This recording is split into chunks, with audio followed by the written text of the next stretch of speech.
फिन आरोबाव राजखान्थिखौ लानानै गाग्लोबनाय जाथाय।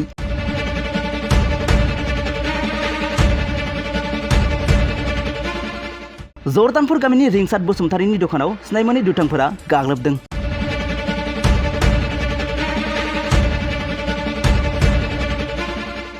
राजखान्थिखौ लानानै गाग्लोबनाय जाथाया बे समाव सोलिगासिनो दं। बिसायख'थि खाथिनिफ्राय खाथि सफैनाय लोगो लोगोनो सानफा एफा राजखान्थिखौ लानानै गाग्लोबनाय जाथाय जानायखौ जों नुनो मोनगासिनो दं। थिग बेबादिनो 9 नं बनारगाव ब्लकनि सोनाब मालिगाव प्राइमारिनि सिङाव थानाय 3 नं जर्दानपुर गामिनि रिंसार बसुमतारीनि दखानखौ मोनानि समाव सिनायमोनै दुथांफोरा बुफाय बुसि खालामलांदों।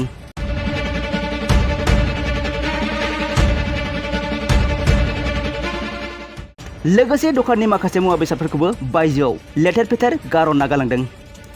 बिथां रिंसार बसुमतारीया फोरमायनाय बायदिब्ला सिगां समाव बिथाङा BPF दोलाव गाहाय नेहाथारि हिसाबै हाबा मावोमोन। बिनि उनाव BJP दोलाव जयेन जादोंमोन, नाथाय बिथाङा UPPL दोलोखौ मोजां मोनना माखासे सान सिगां UPPL दोलाव जयेन जादोंमोन। बेनि अनगायैबो बिथां रिंसार बसुमतारीया फोरमायबावनाय बायदिब्ला UPPL दोलोखौ मोजां मोनना गावनि न'जों लोगोसे गावनि दखानाव UPPL दोलोनि फ्लेग एबा फिरफिलाखौ गायना लादोंमोन आरो रिंसार बसुमतारीया गावनि न' आरो दखानाव UPPL दोलोनि फ्लेग गायना लानायखौ दानसिलांजोबदों आरो रिंसार बसुमतारीनि न'नि गेटआव BPF दोलोनि स्टिकारखौ सिथाबना गालांदों होनना फोरमायदों बिथां रिंसार बसुमतारीया। बेफोरबादि खालामनायखौ नायब्ला BPF दोलोनि सुबुङानो मावदों होनना सन्देह खालामदों बिथां रिंसार बसुमतारीया।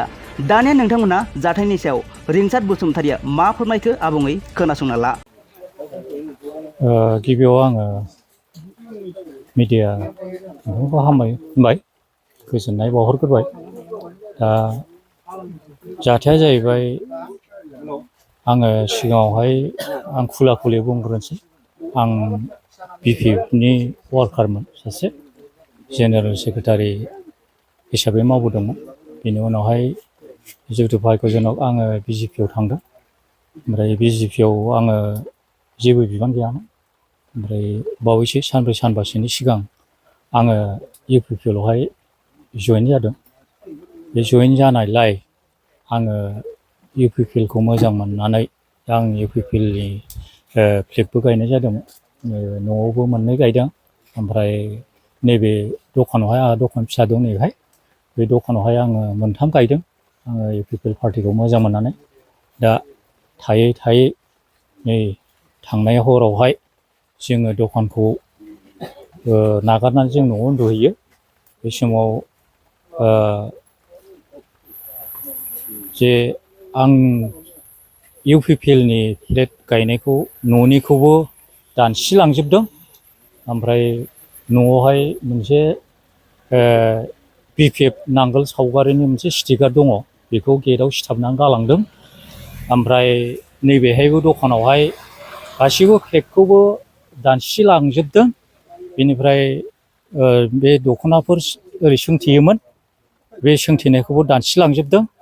ओमफ्राय बेहायबो नांगोलनि बे सावगारि गोनां मोनसे माबाखौ स्टिकारखौहाय मोननै सिथाबना गालांदों। नैबे खुन्थियाव मोनसे, बै खनानि खुन्थियाव मोनसे।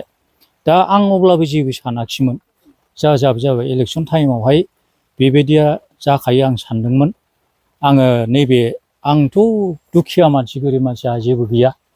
बे माल माथाखौ दुब्लि बारिफ्राव माने गारहराबा मोजां जागौ। सोरनि खामानि आखाइ दं? दा आं सानदों माने बेयाव रावनिबो आखाइ गैया। माने BPFआनो जुदि बेहाय गावसिनि सावगारिखौ होलांदों होनबा बिसिनि स्टिकारखौ रावबो मोनखाया। सोरबा गुबुन राजनिथियाबो, सोरबा रायजो राजायाबो रावबो मोनखाया। दा मथा मथि आं BPFखौनो सन्देह हमनानै दङ आरोखि। BPF दोलोनिफ्रायनो बे खामानिखौ मावलांदों होननानै आं सन्देह दं आरो। दा मा गामि नोंथांना? आं 3 नं जर्दानपुरनि वेस्ट मालिगाव प्राइमारि UPPLनि आन्दाराव 3 नं जर्दानपुर। ओमफ्राय दसे सिगां पार्कआवनो IC साराबो फैखांबाय। फैनानै सारा होनलांनायखाय आं होनदोंमोन, जोंना प्राइमारि माबाफ्रा होनदोंमोन, वार्कारफ्रा स्टिकारफ्रा थाथ'थोंसै नामा होनो। ओमफ्राय IC सारनाव सोंबाय, सार बेखौ बोखार जासिगोन नामा होननानै। बोखारदो, जेबो नंला, फ्लेगखौ बाव दादोनसै, बोखारदो होननानै।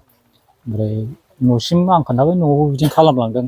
आरो आंनावल' नङा, जोंहा आंनि बियादै रबेन नार्जारि, बिथांनि न'आवबो गांसे फ्लेग UPPLनि फ्लेग गांसे माबानाय दंमोन गायनाय दंमोन बेखौबो बुखुनानै माने दानस्रिलांदों आरो दा खैथा समाव हरनि खैथा समाव मावलांखो जोंथ' फात्ता गैला जों दहाय फुङावसो सिखारनानै थेलायाव जेब्ला जोङो दखान हैनोसै होननानै बोराय बुरै फैयो अकस्मात जोङो न'निफ्राय ओंखारनानै न'नि फ्लेगखौ दानस्रिला जोबनाय नुबाय आरो दा ओमफ्राय फैनानै बै जेब्ला टार्निंसिम मोनफैयो दखाना हालां हाथां जाहैबाय बेफोरो ओरैनो दङ ओमफ्राय होनबाय आं बोरैखौ हनै दखाना लांदां जाहैबाय मा खालामबावनो होनो दा बेनो आरो दुखुनांथाव जाथाय दिनै हरनि हयथ' 12टा 1टासो समावहाय जोंनि बे वेस्ट मालिगाव प्राइमारिनि सिङाव थानाय 3 नं जर्दानपुर गामियाव मोनसे जाथाय जानानै थांबाय जाथाया जाहैबाय सासे दाखालिसो जोंजों 1 मासनि आगोल जाय मानसिया BPF निफ्राय UPPL आव फैदोंमोन बे व्यक्तिया नैबे गावसिनि 3 नम्बर जर्दानपुर गामियावनो थाग थुग गावनि लामा सेरावनो मोनसे दखान होनानै जायोमोन दा बिथाङा बे दखानजोंनो सोलियोमोन दा बिथाङा बरंस आरोबाव दुखुनांथावा नैबेबाव माने बे दखानाव बिथाङा थाबाय थायोमोन नाथाय दिनै मोनसे भाग्यजों बिथाङा दखानाव थायाखैमोन दा बिनि थाखायनो बिथाङा बारग'नो हाबाय दा बाथ्राया जाहैबाय बिथाङा दाखालि जिहेतु BPF निफ्राय UPPL आव फैनायनि जाथायावहाय खारनावहाय बिथांखौ मोनसे नासयनाय सिस्टेम जाखोना माखो बिथांनि दखानखौ दानसि दानसा खालामनानै आरो बिथांनि जेसेबांनाखि लाइ लथर दङ सियार टेबोल बेफोरखौ सिफायनानै ओरैहाय बे साहाथिं थानाय मोनसे माइबारियावहाय लेथेर फेथेर गाहरनाय जाथायखौ जोङो नुनो मोनदों दा नोंखायनो जोङो वेस्ट मालिगाव प्राइमारि जानानै बेखौनो दुखु फोरमायनो सानदों जे जायफोर बिथांमोनहा बे ससियेल मिडियाखौ नायगोन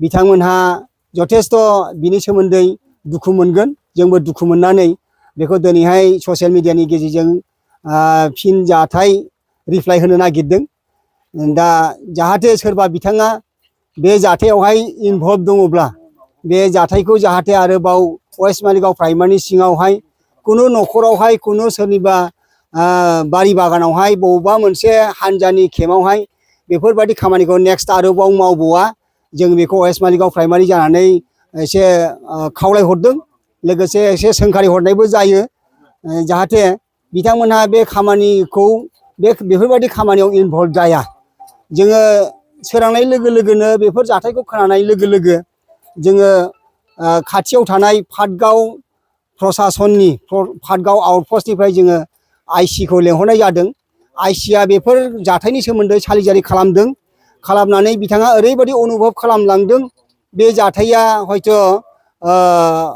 नोंसोरनि गेजेराव मा हान्जा दङ बे हान्जानि गेजेरावनो जादों बरंस बुंनो थाङोब्ला बेखौ बिसेस करि BPF निफ्राय मावनाय जादों होननानै बिथाङा सोंखारि लांदों जोङो बेखौ सोंखारियाखै जों बेखौ बेक्तिगत जों होनाखै हयथ' सोरनिबा कनस्पिरेसियाव जादों होननानै जों सानदों नाथाय होमब्लाबो जोंनि IC साहाबा पाटगावनि आउटपस्टनि IC आ बेखौ थन्न खालामनानै बिथाङा होनलांदों जिहेतु बिथाङा बिथांमोननि एक्सननि मोनसे प्रमानखौ सिनायलांदों जे नैबे दखाननि नैबे सोनाब खोला खनानि नैबे खुन्थियावहाय BPF नि मोनसे स्ट्रिकार दङ बेखौ सिथाबनानै गालांदों आरो बिथांमोननि सायावहाय बिथाङा मोनसे सोंखारि लांनाय बाथ्राजों होनदों जे नोंथांमोना सोरबा जुदि बे खामानिखौ मावदोंब्ला जाय हान्जाया मावदों बियो गाबोन समफोर थिखिनो थांगासिनो दङ बेखौ जाय हान्जाया मावाखै बिथांमोना थन्न